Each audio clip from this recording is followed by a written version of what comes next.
Today I'm going to be talking about why Trump and Putin really like each other. You have seen this going around social media, on blogs, on commentators, that these two really like each other. But in this video, we are not just going to mention why, we are not going just to mention that they like each other. We're going to explore some of the reasons that may make these people really like each other. And without further ado, let's get into the video.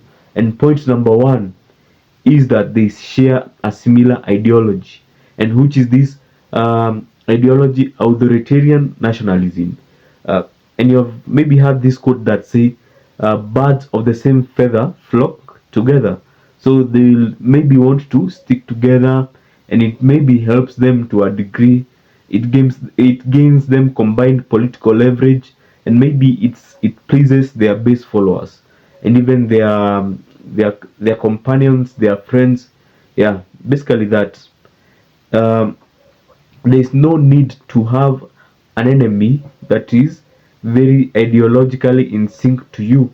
And from from Putin's perspective, Russia is kind of weak right now. It's very much in trouble because of the war. Some people will argue that Russia is prospering, Russia is doing very great, it's building its military. Yes and no. For one, this is what it has done. It has forced the Russian economy to be more independent. But the problem is, it also has not been, it has also gone too dependent on one side of the world, the Asian world, China and India. And then militarily, they have lost at least killed at least 250,000 men. They're not necessarily young men, but those are still people, and they have had a lot of more wounded. They have expanded a lot of their war material. They have been sanctioned or blacklisted by a lot of countries. Like, of course, they have gained immunity against these economic and military threats. They have advanced their technology militarily, but it's still a vulnerable state. It has less friends right now that it had when the war was beginning. It's natural to want more friends. And then from Trump's perspective, he also needs more friends because he's alienating Europe because of his authoritarian nationalism. So that's point number one. Point number two, uh, rejection of liberalism. This is kind of a extension of ideology whereby they don't like the woke world, the left ideology, like gay people stuff, those stuff. Yeah. What else is woke? Um, Tolerance, democracy. These people do not like democracy so much. So you see, liberal.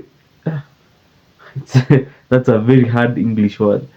Liberal, liberal, liberalism. Sorry, I'm not used to speaking in English. Yeah, liberalism. Yeah, they reject this thing so much that it basically just glues this match like a match made in heaven. Number three, that will be shared adversaries.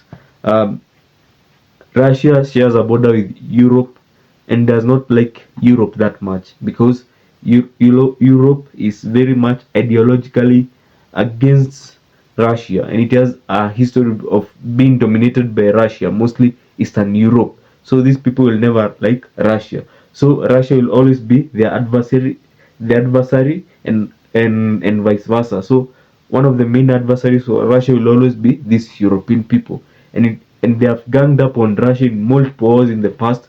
So do not expect these people to be friends. But when you look at the history of the US and Russia, it's mainly only the Cold War part.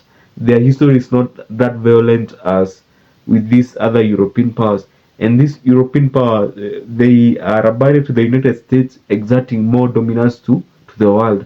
So it is natural for the United States to want a strong partner like Russia that can maybe put these European powers in a detrimental position when they are negotiating. So uh, the United States under the authoritarian nationalist government of Trump has an edge over the liberal liberal Europeans by having a powerful ally as Russia. Do not mistake me.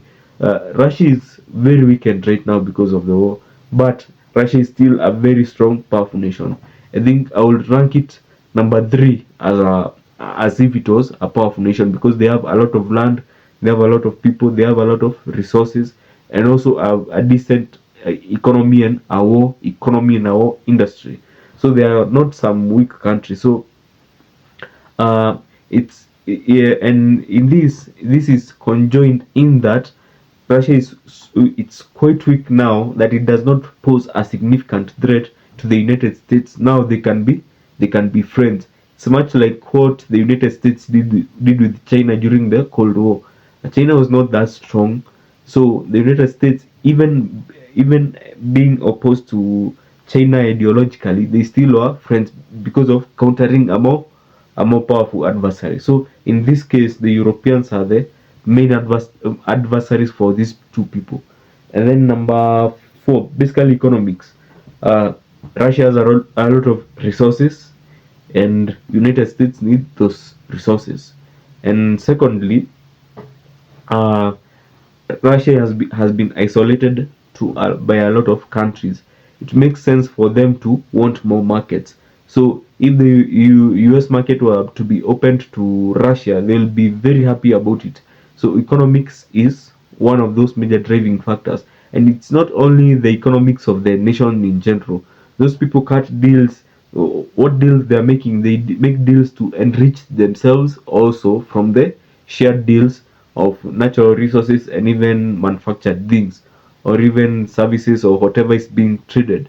So it's also for economic gain for the two people and the two nations. And number five, personal reasons. There are people who just like each other. Some people are just weird. Like, and one of the traits that may make these people like each other, number one, is that they are ideologically in line. Authoritarian nationalism that hates liberalism, and they are also uh, what else? And they are also personally, on a personal level, both of these guys are very old leaders. They are all above 70, and they have some kind of weird admiration for each other of what they are doing to their countries and their visions.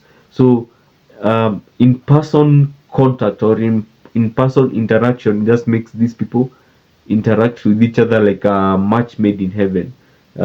So that's it. There might be more points, but basically add them to the comment section. These ones are the ones that I could manage to come in this video with this specific amount of time. See you in the next video.